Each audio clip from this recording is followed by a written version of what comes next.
বন্ধুরা, আজকে পটলের খোসা ছাড়ানোর দুটি সহজ পদ্ধতি আমি আপনাদের সাথে শেয়ার করে নেব।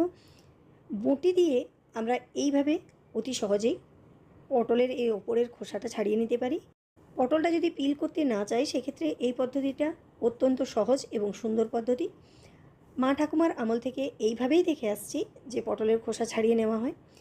আর অনেকেই অবশ্য পটলটা পিল করে খেতে ভালোবাসেন, কিন্তু সেক্ষেত্রে পটলটা অনেক নরম হয়ে যায়। আর অনেকে পটলের খোসাটাকে পিল করে খেতে পছন্দ করেন না, কিন্তু ওপরের যে রাফ সারফেসটা সেটা পরিষ্কার করে নিতে চান।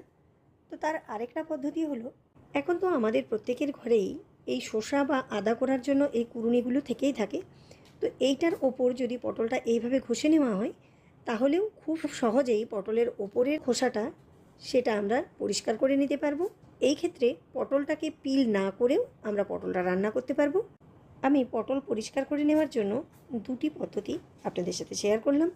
আশা করি এই পদ্ধতিটি আপনার কাছে খুব ইউজফুল হবে।